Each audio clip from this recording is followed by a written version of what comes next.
Hi అండి. అందరూ ఎలా ఉన్నారు? Welcome back to my channel Andhra అమ్మాయను. చాలా మంత్స్ తర్వాత అయితే ఈరోజు మీ ముందుకు ఒక మంచి వీడియోతో వచ్చాను. అదే సప్త శనివారాల వ్రతం అండి. నేను కూడా చేశానన్నమాట. బట్ నేను చేసిన దానికి మీరు యూట్యూబ్‌లో చూసేదానికి చాలా డిఫరెన్స్ ఉంటది. ఒక్కొక్కరు ఒక్కొక్క వే అయితే ఫాలో అవుతున్నారు. వీడియోలోకెళ్ళే ముందు ఇక్కడ ఒక చిన్న పాయింట్ చెప్తా. ఇక్కడ స్వామివారి పాదాలు చూసారు కదా! నేనసలు చేయాలని అనుకోలేదు. పసుపుతో వినాయకుడిని చేస్తుంటే ఆటోమేటిక్‌గా ఎందుకో చేతి అట్లా వెళ్ళిపోయిందన్నమాట. అసలు పాదాలు చేయాలని నేను ముందుగా ప్లాన్ అయితే ఏం చేసుకోలేదు. ఆటోమేటిక్‌గా హ్యాండ్ అనేది అట్లా వెళ్ళిపోయింది. నేనైతే దాన్ని చాలా బ్లెస్సెడ్‌గా ఫీల్ అయ్యాను. ఎందుకంటే స్వామి వారే పాదాలు చేయించుకున్నారేమో అన్నట్టుగా. అండ్ ఇక్కడ ప్రసాదాలు కూడా నాకు ఎంత ఓపిక ఉందో అంత మాత్రమే నాకు ఇవన్నీ మా అత్తయ్య గారైతే చేసి ఇచ్చారు. ఇందులో నల్ల నువ్వులుండలైతే మ్యాండేటరీ అండి. చలివిడి, పానకం, వడపప్పు మన శక్తి కొలది మనం ఎన్నైనా పెట్టుకోవచ్చు. అండ్ నేను ఈ వీడియో చేయడానికి మెయిన్ రీజన్ ఏంటి అంటే ఒక్కొక్కరు ఒక్కొక్కలా చేస్తున్నారు.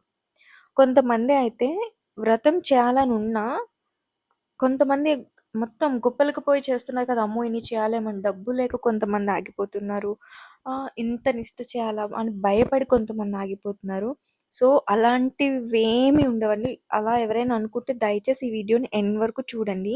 నేను మీకు క్లియర్‌గా ఎక్స్‌ప్లెయిన్ చేస్తాను. ప్రతి వారం 7 ప్రసాదాలు పెట్టాలా? నో. పెట్టాల్సిన అవసరం లేదండి. ఒకటే గుర్తుపెట్టుకోండి. దేవుడికి ప్రసాదం అనేది ఈ డెకరేషన్స్ ఇవన్నీ కూడా మనం పెట్టుకున్నవేనండి. ఇక్కడ ఏ వ్రతంలోనూ కూడా ఇంత పెద్ద డెకరేషన్ చేయాలి, ఇన్ని రకాల ప్రసాదాలు పెట్టాలని వ్రత కథలో కూడా లేదండి. మనకి వ్రత కథలో ఉన్నది ఏంటి? సప్త శనివారాలు అంటే 7 వారాలు. 7 వారాలు స్వామివారికి మనం సంకల్పం చెప్పుకొని, ముడుపు కట్టుకొని చేసుకునే వ్రతం. ఓకేనా? దానికి మీరెన్ని ఓపిక ఉండి ప్రసాదాలు చేయగలిగితే అన్ని మాత్రమే చేయండి. ప్రతి వారం 7 పిండి దీపాలు పెట్టాలా? మీకు ఓపిక ఉంటే ప్రతి వారం 7 దీపాలు పెట్టుకొని పిండి ప్రమిదల్లో దీపారాధన చేసుకోండి. లేదు మాకు అన్నీ కుదరదు అని అనుకుంటే 2 దీపాలు కానీ పిండి దీపం అనేది ఖచ్చితంగా పెట్టాలండి. స్వామివారికి చాలా ఇష్టమైనదంట. మనకున్న దోషాలు కూడా పోయి మంచి జరుగుతుందనేసి చెప్తున్నారు కదా! 2 పిండి దీపాల్లో 7 ఒత్తుల్ని ఒక ఒత్తిగా చేసి 2 దీపాలు పెట్టుకొని 6 వారాలు పూజించుకోండి. ఏడో వారం 7 దీపాలు పెట్టుకొని ఎవరైనా ఒకరికి మీకు ఓపికుంటే ఒక చీర పెట్టండి. లేదంటే ఏడుగురికి జాకెట్ ముక్క పెట్టి, తాంబూలం పెట్టి కూడా చేసుకోవచ్చు. అండ్ ఇంకొకటి ప్రతి వారం కలశం పెట్టాలా. కొంతమందికి కలశం ఆనవాయితీ ఉంటది. కొంతమందికి ఆనవాయితీ ఉండదు. సో, అది మీ ఆచారాన్ని బట్టి, మీ ఇంటి సాంప్రదాయాన్ని బట్టి ఉంటుందండి. తులసి మాల ఖచ్చితంగా వేయాలంటే నేనైతే ఇది ఖచ్చితంగా వేయాలనే చెప్తాను. ఎందుకంటే వెంకటేశ్వర స్వామికి తులసి దళాలతో పూజించి మనం ఏదైతే అడుగుతామో దానికి ఆయన చాలా ఆనందపడి ఆ వరాన్నయితే ఇస్తాడని మనకి చెప్తూ ఉంటారు గదా! అందుకని తులసి మాలని కనీసం తులసి దళాలనైనా సరే సమర్పించి స్వామివారిని పూజించుకోండి. అండ్ ఇంకొకటి కట్టిన ముడుపుని పెద్ద తిరుపతి మాత్రమే వెళ్లి వేయాలా? అస్సలు కాదండి. ఇప్పుడు కొంతమందికి వెళ్ళడం కుదురుతుంది. కొంతమందికి వెళ్ళడం కుదరదు. అంటే పెద్ద తిరుపతి వెళ్ళలేని వాళ్ళు ఈ వ్రతాన్ని చేయకూడదా? ఇలా చెప్పలేనన్ని డౌట్స్‌తో మిడిల్ క్లాస్ వాళ్ళందరూ కూడా ఈ వ్రతాన్ని చేసుకోవడం ఆగిపోతున్నారు. అలా ఆగిపోకుండా ప్రతి మనిషి కూడా ఈ వ్రతం చేసుకోవాలి అనే ఉద్దేశంతో నేను ఈ వీడియో పెట్టడం జరిగింది. నేను ముడుపు కట్టేటప్పుడే స్వామివారికి మొక్కుకున్నా. స్వామి నాకు ఓపిక ఉంటే నేను పెద్ద తిరుపతి వస్తాను. కానీ ఈ ముడుపుని మాత్రం నాకు దగ్గర ఉన్న నీ ఆలయానికి వచ్చి నిన్ను దర్శించుకొని నీకు సమర్పిస్తాను స్వామి అని నేను ముడుపు కట్టేటప్పుడే స్వామివారికి చెప్పుకొని నేనైతే ముడుపు కట్టుకున్నానండి. ముడుపులో ఏమేసి కట్టుకోవాలి. కొంతమంది ఎండు ఖర్జూరాలు, లవంగాలు, యాలకులు ఇలా వేసి కడతారు. నేనైతే పసుపు, కుంకుమ, అక్షింతలు, 2 తులసి దళాలు యాలకులు వేసి రూ. 101 అయితే స్వామివారికి ముడుపు కట్టానండి. ఆ ముడుపుని నేను స్వామివారి హుండీలో నాకు వ్రతం అయిన తర్వాత ఏదో ఒక వారం ఉంటది కదా! 8దో వారమో, 9దో వారమో నేనప్పుడు వెళ్లి స్వామివారికి సమర్పించేస్తాను. ఓకేనా? నేనైతే మీ డౌట్స్ క్లియర్ అయ్యాయని అనుకుంటున్నా. అండ్ ఇంకొకటి కూడా చెప్తున్నారంట. ఏడో వారం కాకుండా స్వామివారు వడ్డీ కాసుల వాడు కాబట్టి వడ్డీ వారం ఖచ్చితంగా చేయాలా? అసలు వడ్డీ వారం చేయాలని వ్రత కథలో కూడా లేదండి. సప్త శనివారాలు అంటే 7 శనివారాలు మాత్రమే చేయాలి. మీరు భక్తితో చేయాలనుకుంటే చేసుకోండి తప్పేం లేదు. కానీ వీళ్ళు 8 వారాలు చేశారు, నేను 9 వారాలు చేస్తా, వీళ్ళు 9 చేశారు, నేను 10 చేశా, వాదాలకి పోయి పూజలు మాత్రం చేయకండి. అండ్ వన్ మోర్ థింగ్ ఏంటంటే, ఎక్కువ డెకరేషన్‌లు, ఎక్కువ మర్యాదలు చేయడంలో ఉన్న కాన్సంట్రేషన్ పూజ చేయడంలో ఖచ్చితంగా మిస్ అవుతదండి. ఎందుకంటే ఇది నేను ఎక్స్‌పీరియన్స్ చేశాను ఒక వరలక్ష్మి వ్రతానికి. సో, నేను డిసైడ్ అయిపోయా. నేను ఎక్కువ పెట్టుకోను. ఓన్లీ స్వామివారికి ఏదైతే ఇష్టమో అవి మాత్రమే ప్రసాదంగా పెట్టాను. ఆయనకి చాలా సాంప్రదాయబద్ధంగానే డెకరేషన్ కూడా చేసుకున్నాను. మీరు చూసారు కదా వీడియోలో ఎంత వైభవంగా ఉన్నారంటే స్వామివారు, అటు పద్మావతి అమ్మ, ఇటు లక్ష్మీదేవి మధ్యలో అట్లా నుంచొని నిజంగా వచ్చిన వాళ్ళందరూ కూడా పాదాలను చూసి చాలా అంటే చాలా కాంప్లిమెంట్స్ ఇచ్చారు. నాకైతే అనుకోకుండా జరిగిందండి.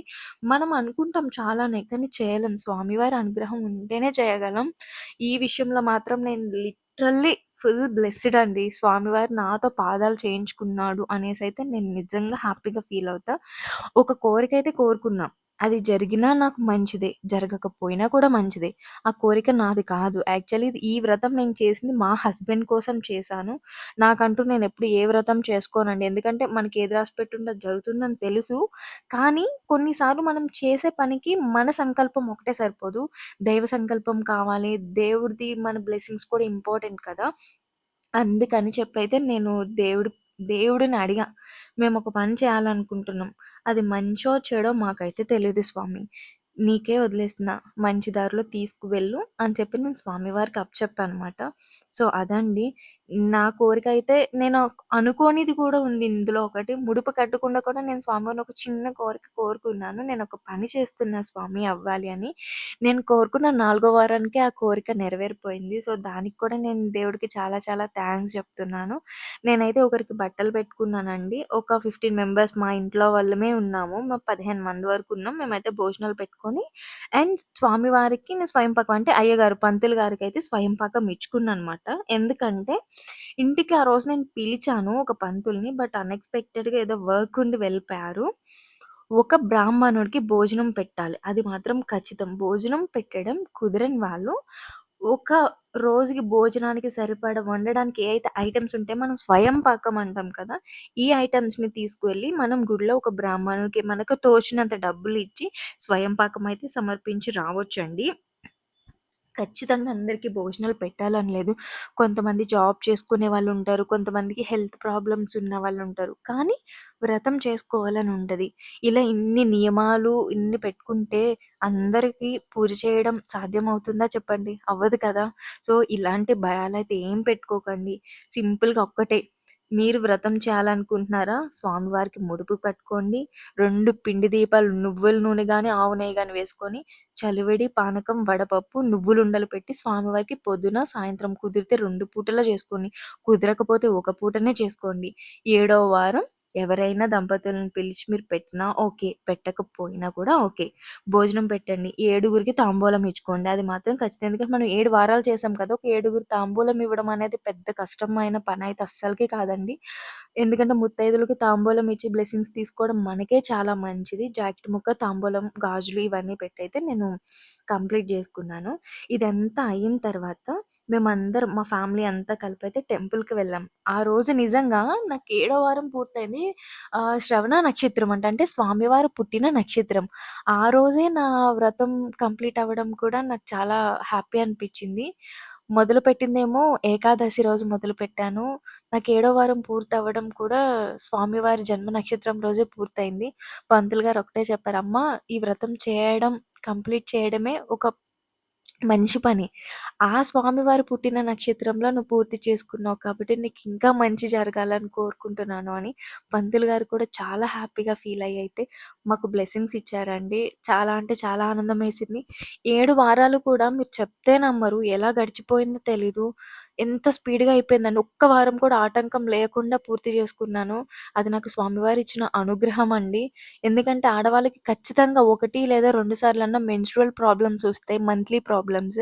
నాకు ఒక్క వారం కూడా రాలేదండి. 7 వారాలు కూడా ఆపకుండా చేసుకున్నాను. ఇంతకన్నా అదృష్టం ఇంకేముంటది చెప్పండి. నాకిదొకటే చాలా అనిపించింది. సో, ఫైనల్‌గా మీకెవరికైనా డౌట్స్ ఉంటే కామెంట్ సెక్షన్‌లో కామెంట్ చేయండి. నేను మీ అందరికీ ఎక్స్‌ప్లెయిన్ చేయడానికి ట్రై చేస్తా. ఓకేనా? ఇన్‌స్టాలో అయినా సరే, యూట్యూబ్‌లో అయినా సరే. అండ్ నా వీడియోలో ఏమైనా మిస్టేక్స్ ఉంటే ప్లీజ్ ఇగ్నోర్ చేయండి. నేను ఫస్ట్ టైమ్ చేసుకున్నాను కాబట్టి ఏమన్నా చిన్న చిన్న తప్పులు ఉండొచ్చు. వాటిని పాయింట్ ఔట్ చేయకండి దయచేసి. సో, ఈ వీడియో అయితే మీకు నచ్చిందనుకుంటున్నాను. నచ్చితే అందరూ లైక్ చేసి కామెంట్ చేయండి. అండ్ సబ్స్క్రైబ్ చేసుకోని వాళ్ళు ఎవరైనా ఉంటే ప్లీజ్ సబ్స్క్రైబ్ చేసుకొని సపోర్ట్ చేయండి. Thanks for watching. బాయ్.